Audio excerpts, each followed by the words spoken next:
Good morning.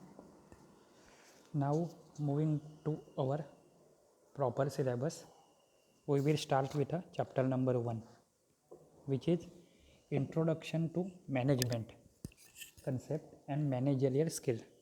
मतलब management क्या रहती है और मैनेजरियल स्किल क्या रहते हैं, ये हम लोग देखेंगे। सबसे पहले ये चैप्टर में हम लोग देखेंगे definition of a management, role of a management, characteristic of a management, principle of a management, management administration and organization, then planning क्या रहता है, ऑर्गेनाइजेशन क्या रहता है, and different managerial skill. Total ये 16 मार्क का चैप्टर है। हम लोग जल्दी से जल्दी कवर करने की कोशिश करेंगे so that you can revise and आपको अच्छे से मार्क मिल सके। वापस से बोल रहा हूँ, बुक खरीद लो, अभी प्रॉपर लॉकडाउन नहीं है तब तक कहीं से मंगवा लो, दोस्त से, कॉलेज में रहेगा तो चेक कर लो एक बार, नहीं तो किसी के पास भी भले सेकंड हैंड बुक पिछले साल का वो भी चलेगा, लेकिन बुक लेके आओ। सबसे पहले हम लोग देखेंगे डेफिनेशन ऑफ अ मैनेजमेंट। तो डेफिनेशन क्या है, अलग अलग लोगों ने अलग अलग डेफिनेशन बोली है, जैसे हेनरी फायल है, मेस्कॉन है, ड्रकर है, ऐसे बहुत सारे हैं। लेकिन एक डेफिनेशन हम लोग खाली देख लेते हैं। What is management? To forecast and a plan, to organize, to command, to coordinate. In short सब कुछ करना यानी मैनेजमेंट। मैनेज करना मतलब कोई भी चीज़ करके रहना। पहले प्लान करो, प्लान के हिसाब से उसके रिक्वायरमेंट निकालो, रिक्वायरमेंट के हिसाब से टाइम सेट करो, ऑर्गेनाइज करो, उसके लिए स्टाफ दो, स्टाफ अच्छे से काम कर रहा है कि नहीं कर रहा है, प्रॉपरली स्टार्ट टू एंड हर एक चीज़ अगर प्रॉपरली मैनेज रहे तो अच्छे से होती है। विदाउट मैनेजमेंट भी अच्छी होगी, शायद हो सकती है, बट अगर मैनेजमेंट अच्छे से रहा तो वो चीज़ अच्छी ही होने वाली है। इसके लिए अभी देखो, यहाँ पे देखो, मैनेजमेंट में इनपुट और आउटपुट क्या है, ये डायग्राम में आपको देख के आपको समझेगा। फंक्शन कौन सा है? मैनेजमेंट। मतलब मैनेजमेंट करना है तो उसको आपको कुछ तो इनपुट देना पड़ेगा। क्यों इनपुट देना है? हर एक चीज़, everything normally works on a for a output, but output requires some processing and processing is should be given some input. यहाँ पे इनपुट क्या है? तो ह्यूमन रिसोर्सेस, जैसे मैन पावर है, स्टाफ, भले वो टेक्निकल नॉन टेक्निकल पर्सन रहे, वो देना होगा। नॉट ओनली द पर्सन, बहुत सारे लोग काम पे है, काम अच्छे से होगा क्या? हो सकता है, बट टेक्नोलॉजी, बहुत सारी चीज़ें, हम लोग कहाँ पे है अभी? साइंस या फिर टेक्नोलॉजी के ऊपर डिपेंड है। 10 आदमी है, पहाड़ तोड़ना है, वो बहुत टाइम जाएगा। But if you are using some tool और डायनामाइट जैसी चीज़ यूज़ करोगे, टेक्नोलॉजी से जो डेवलप हुई है, तो वो चीज़ अच्छे से हो सकती है। Means human resources plus technology दोनों हैंड बाय साइड काम करेंगे।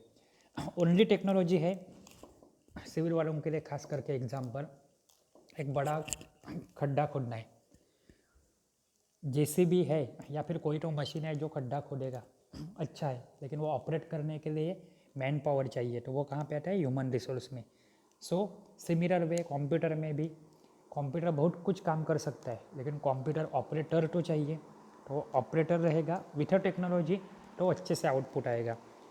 लेकिन डिवाइसेस है, टूल्स है, मैन पावर है, कब तक काम करेंगे और क्यों काम करेंगे?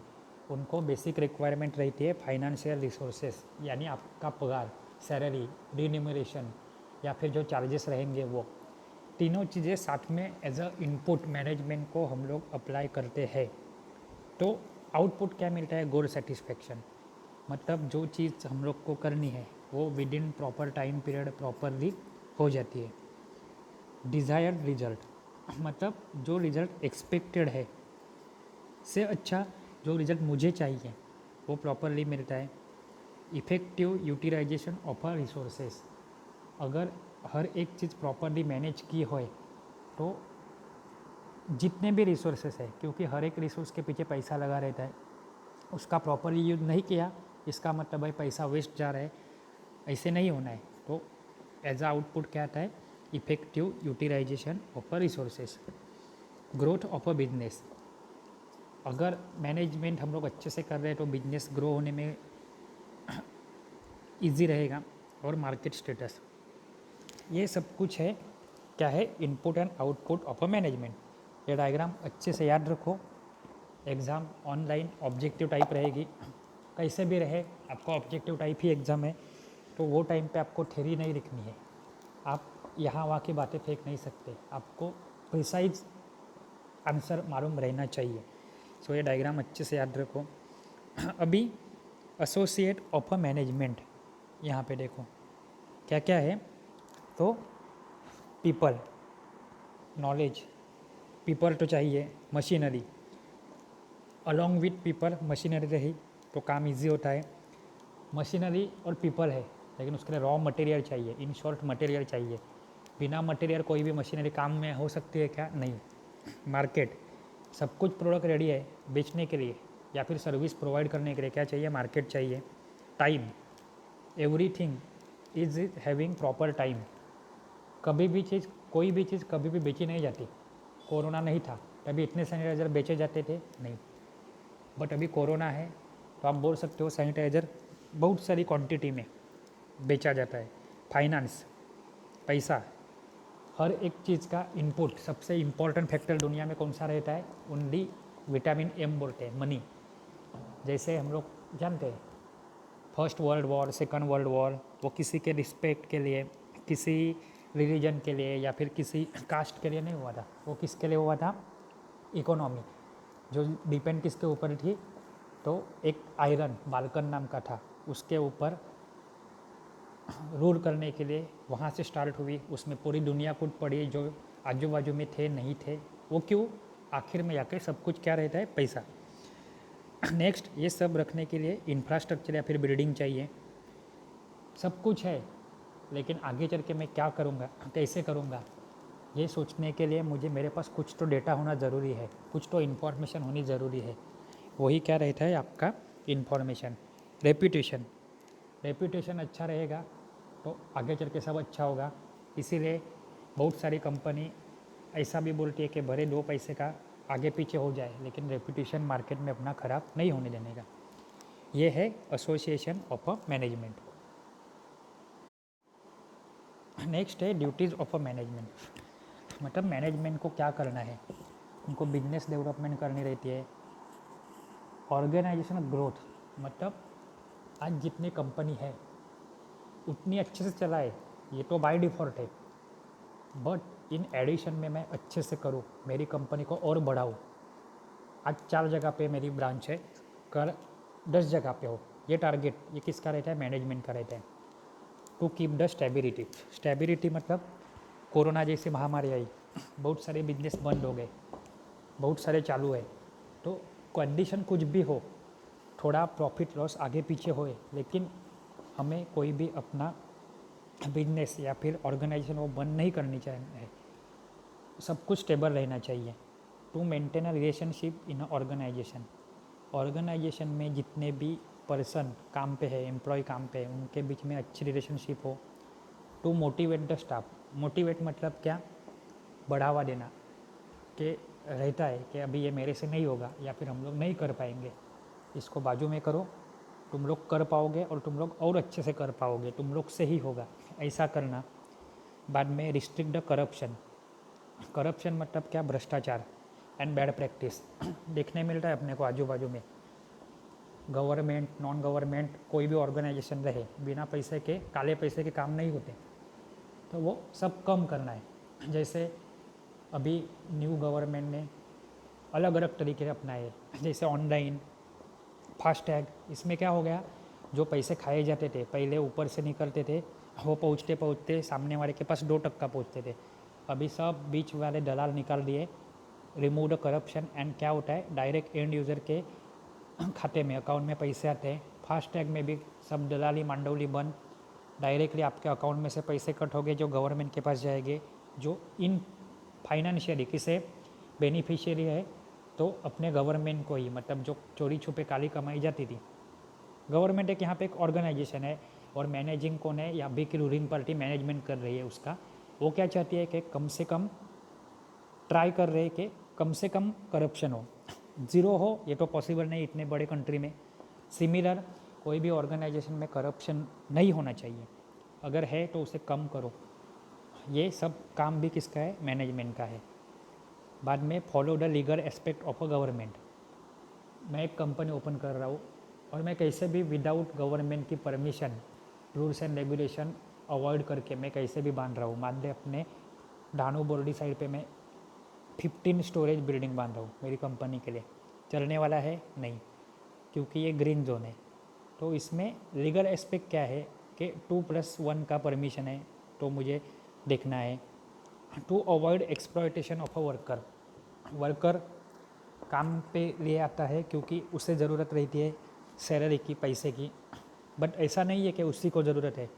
वाइस वर्सा, कोई भी कंपनी कोई भी ऑर्गेनाइजेशन को भी उतनी ही ज़रूरत रहती है वर्कर की।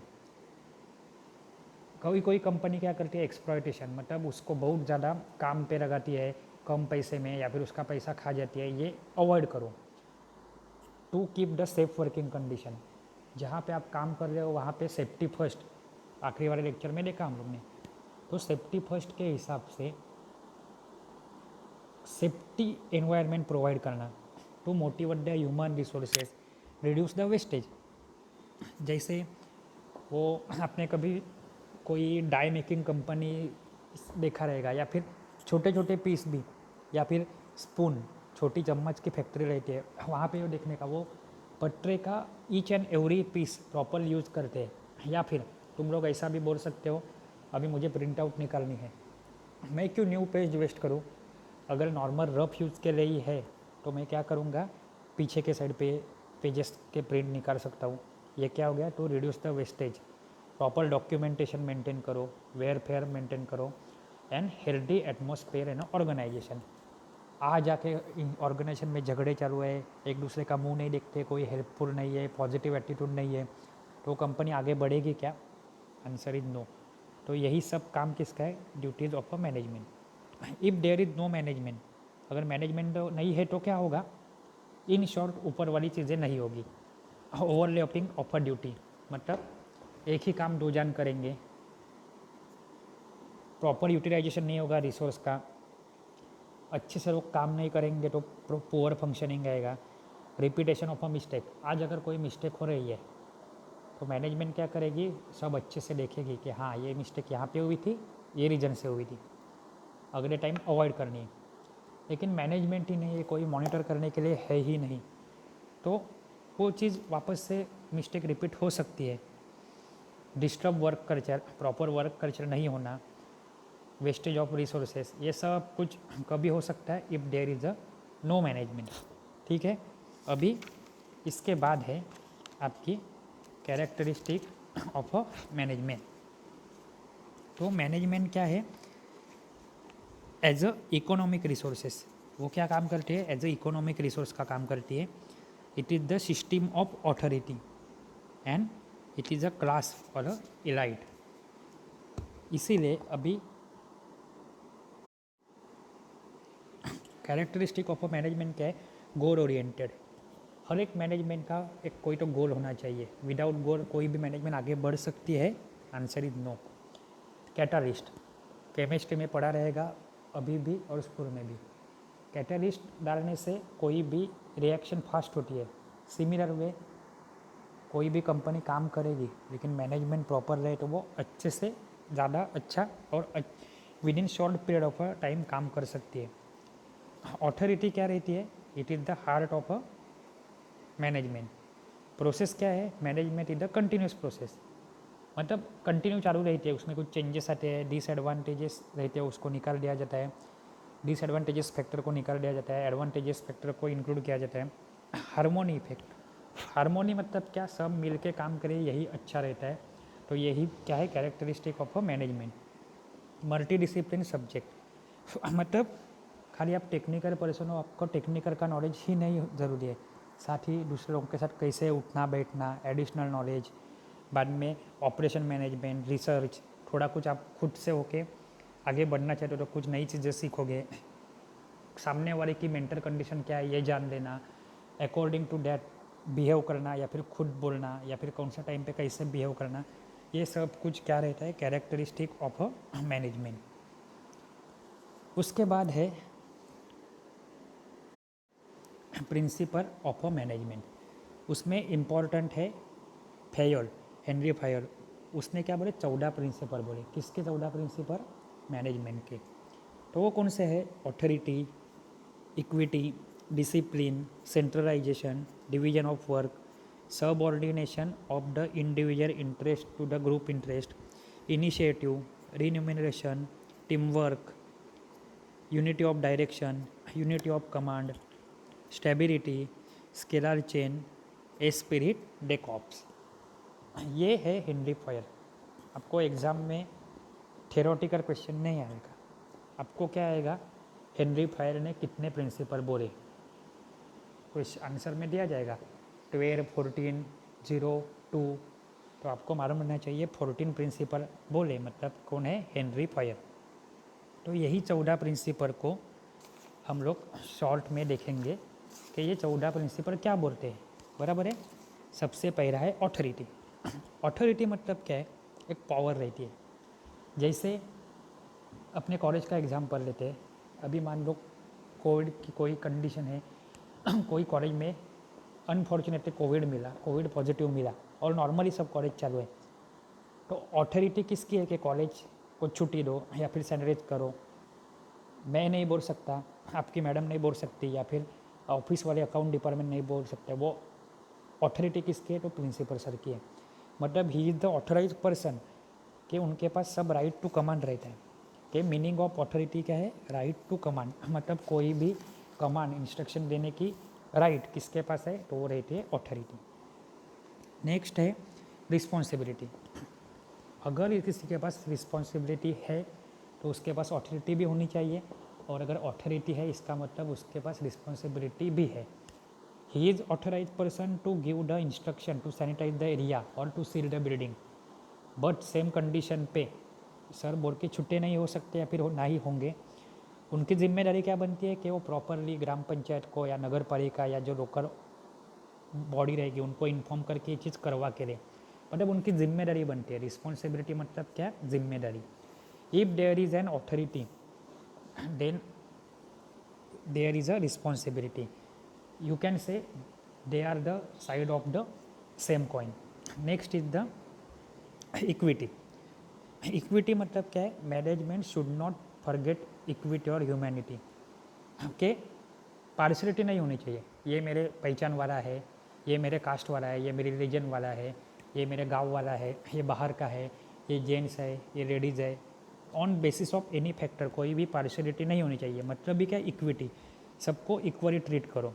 It gives to dignity to each individual. Equity does not mean equal wages.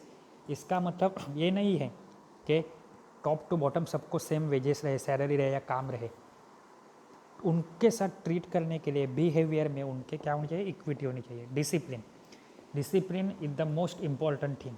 ऐसा बोला जाता है कि वो जो चोर थे ब्रिटिशर्स, लुटेरे ही बन के अपने इंडिया में आए थे, वो तो बुरे ही थे बाय डिफ़ॉल्ट, आज भी वैसे ही है। लेकिन फिर भी वो अपने ऊपर, इतने बड़े कंट्री के ऊपर जो 7वें नंबर पे है एरिया में, उनके ऊपर 150 साल तक गवर्नमेंट चली उनकी। क्यों चली? उनकी एक ही चीज़ अच्छी थी, उनका डिसिप्लिन, सिस्टेमेटिक मैनर। तो डिसिप्लिन मतलब क्या है? Any organisation needs discipline for smooth functioning.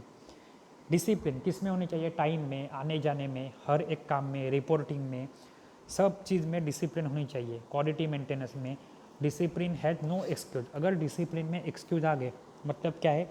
मेरी गाड़ी रास्ते से भटक रही है, और गाड़ी रास्ते से भटक रही है तो आउटपुट ऑब्वियसली क्या होगा? रॉन्ग हो सकता है। नेक्स्ट क्या है? सेंट्रलाइजेशन। सेंट्रलाइजेशन मतलब क्या? एक ही के हाथ में पावर होना।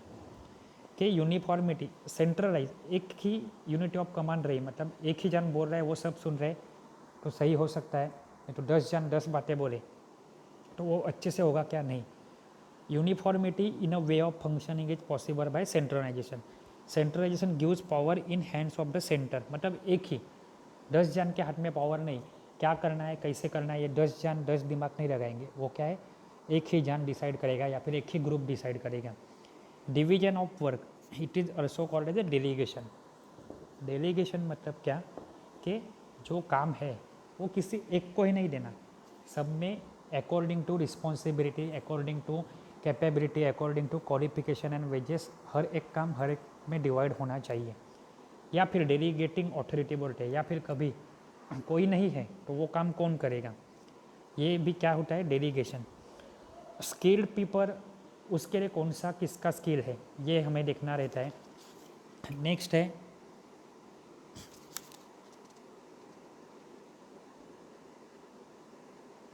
इनिशिएटिव। इनिशिएटिव मतलब क्या, स्टार्ट।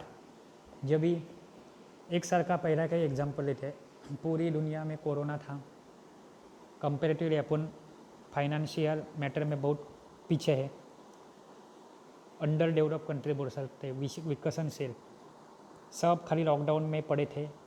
हम लोग ने मोटिवेशन का भी काम किया, जैसे गवर्नमेंट ने बोला था कि इतना सब कुछ निगेटिव एनवायरनमेंट है, सब कुछ बंद है, लोग डिप्रेस हो रहे थे वो टाइम पे, जैसे अंधेरे में दिया जला के, जैसे अपने में दिया पवित्र माना जाता है, वो हिसाब से कुछ तो एक पॉजिटिव एनर्जी क्रिएट करो, थोड़ा अच्छा लगे और उनको याद करो, और बाद में एक थाली बजाने का जैसा कि जिससे पूरी शांति शांति थी।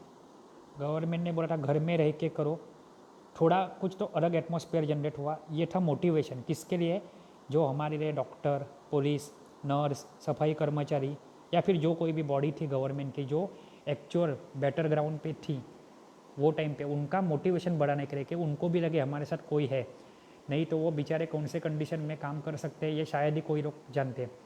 तो यही चीज़ क्या होगी, मैनेजमेंट की मोटिवेशन आ गया उसमें। लेकिन यही टाइम पे क्या किया गया कि हम लोग ने वैक्सीन ढूंढना चालू किया, क्यूरिंग का नहीं लेकिन कोरोना ना हुए इसीलिए वैक्सीनेशन चालू किया। और सबसे पहले पूरी कंट्री में हम लोग ही है जो इतनी सस्ती, जो प्रॉपरली कम टेम्परेचर पे मेंटेन वैक्सीन आज तक दे रहे हैं और सबको फ्री में दे रहे हैं। ये हुआ इनिशिएटिव, मतलब खुद से होके कुछ तो अच्छी स्टेप करें। To start with enthusiasm is called as a initiative. Initiative leads into new horizon of work. ये देख के ही बाकी कंट्री ने भी चालू किया कि हाँ, अगर भारत जैसा देश इतने बड़े पॉपुलेशन को दे सकता है और वो बाहर भी एक्सपोर्ट कर सकता है तो हम लोग भी कर सकते हैं। तो ये क्या होगा, इनिशिएटिव मतलब कुछ तो अच्छे से स्टार्ट करो। सब बैठे हुए हैं, उम्मीद किसके पास रखी, तो अपने देश के तरफ थी, तो सब से पहले अपने देश में चालू किया। नेक्स्ट क्या है, रीनेमरेशन। कोई भी फ्री में काम नहीं करता, कोई कितना भी बोले, प्रैक्टिकल बात है, मुझे ये सब्जेक्ट में इंटरेस्ट है, मुझे ये काम में इंटरेस्ट है, ये सब बोलने की बातें रहती है, ऐसा मैं बोलता हूँ, ठीक है। सबका टारगेट क्या रहता है लाइफ में, हमेशा अच्छे से पैसे कमाओ। कोई भी फ्री में काम नहीं करेगा, 2 दिन करेगा, तो यही जो पैसा उसके काम के लिए मिलता है तो वो क्या रहता है, रीम्यूनरेशन। वो कैसे मिलना चाहिए, बेटर रीम्यूनरेशन मिलना चाहिए। और खाली पैसे मिल के मतलब नहीं है, physical satisfaction, sorry psychological satisfaction भी होना चाहिए। ये रिम्यूनरेशन किसके ऊपर डिपेंड रहता है, तो आपका क्वालिफिकेशन, आप क्या पढ़े हो, डेसिग्नेशन, आप पढ़े लिखे तो बहुत हो लेकिन जॉब कर रहे हो छोटा सा, तो आपको बहुत पैसे शायद नहीं मिलेंगे। रिस्पॉन्सिबिलिटी आपके ऊपर कितनी है, परफॉर्मेंस क्या है, आप बहुत बड़ी पोस्ट पे हो लेकिन आपका रिजल्ट कुछ नहीं है तो आपको कोई सैलरी देगा क्या, रिम्यूनरेशन देगा नहीं। खाली रिम्यूनरेशन दे के मतलब नहीं, अच्छी सैलरी मिली 1 लाख रुपया, 1 लाख रुपीज़ पर मंथ, लेकिन वो कभी मिलने वाला है 50 साल के बाद, कुछ काम का है क्या वो, नहीं। तो it should be on a time. And higher post, जैसे जैसे पोस्ट बढ़ती है वैसे रिम्यूनरेशन क्या होता है, हायर होता जाता है। टीम वर्क, टीम वर्क मतलब क्या है, सब साथ में काम करे, कोई अकेले से काम नहीं होता, शायद होता भी रहे लेकिन वो डिफ़िकल्ट जाता है। तो टीम वर्क में काम अच्छे से होता है, जहाँ पे many contribution are there, it creates a good work culture, मतलब सब साथ मिलकर काम करते हैं, एक दूसरे का आइडिया शेयर होते हैं, कोई चीज़ किसे मालूम नहीं रहती वो शायद सामने वाला बता दे। नेक्स्ट क्या है, unity of a direction. Unity मतलब क्या, एक ही डायरेक्शन में बोलना। अगर अभी कॉलेज से बाहर निकलना है, मैं आपको बोलूँगा कि लाइब्रेरी के रास्ते से बाहर निकलो, आपकी एचओडी मैडम बोलेगी नहीं नहीं ऊपर जाओ फर्स्ट फ्लोर, वहाँ से सावे हॉल जाओ, वहाँ से निकलो। कोई आके हार्दिक सर आके आपको बोलेंगे कि आप मेन गेट से जाओ, प्रॉपर होगा क्या, सब नहीं। यूनिटी ऑफ डायरेक्शन, डायरेक्शन देने वाला एक ही चाहिए और वो प्रॉपर डायरेक्शन ही होनी चाहिए। उसकी जगह पे एक ही आदमी खड़ा है और वो बोल रहे कि मेन गेट से ही बाहर निकलो, तो काम है चीज़ें अच्छे से होती है। स्टेबिलिटी, हर एक चीज़ स्टेबल होनी चाहिए। स्टेबल है मतलब क्या, इनसिक्योरिटी नहीं रखनी चाहिए। इनसिक्योरिटी रही तो कोई भी काम करेगा क्या, नहीं। वो क्या करेगा, हमेशा उसके दिमाग में रहेगा अरे मेरा जॉब चला गया तो, मुझे पगार नहीं मिला तो ऑब्वियसली वो इफेक्ट किसके ऊपर गिरेगा, तो आपके ओवरऑल मैनेजमेंट के ऊपर। स्केलर चेन, स्केलर चेन मतलब क्या, it is like the line of authority. Line of authority मतलब क्या, एक दूसरे को ऑर्डर देता है, दूसरा तीसरे को ऑर्डर देता है, तीसरा चौथे को, मतलब सुपीरियर से लेकर लोअर लेवल तक नॉर्मली रहता है, या फिर कभी कभी कोई क्वेश्चन आंसर रहेगा वो लोअर से लेके अपर तक जाता है। ये कैसे होनी चाहिए, चेन शुड बी कंटिन्यूस। बीच में ब्रेक होगी तो कम्युनिकेशन गैप आएगा, शायद यहाँ के आइडिया आगे तक नहीं जाए, लोअर लेवल पे जो प्रॉब्लम है वो ऊपर तक नहीं जाए। और last that is the 14 point is the esprit de corps. ये हर टाइम में एग्ज़ाम में आता है, पूरे जी स्कीम में आया था, आई स्कीम में भी आता है, कि इसका मीनिंग क्या है, तो it is concern with a team work, team with a harmony and a proper understanding. Team है लेकिन एक दूसरे के साथ झगड़ा है, चलेगा क्या, नहीं। वो टीम भी चाहिए और हारमोनी के साथ मतलब मिलजुल के भी काम करनी चाहिए, एंड उनके बीच में क्या होना चाहिए, कोऑर्डिनेशन होना चाहिए। ये सब कुछ क्या है, प्रिंसिपल ऑफ मैनेजमेंट। लेकिन ये कौन बोला है, तो हेनरी फायर। तो आज हम लोग ने क्या क्या देखा, बेसिक्स से स्टार्ट किया, definition of a management, role and importance of a management, associates of the management, duties of a management, then characteristic of a management and principle of a management, जो 14 है वो। इसके बाद हम लोग देखेंगे मैनेजमेंट, एडमिनिस्ट्रेशन एंड ऑर्गेनाइजेशन, ठीक है, और उनके बीच का difference, then function of a management. Okay, thank you.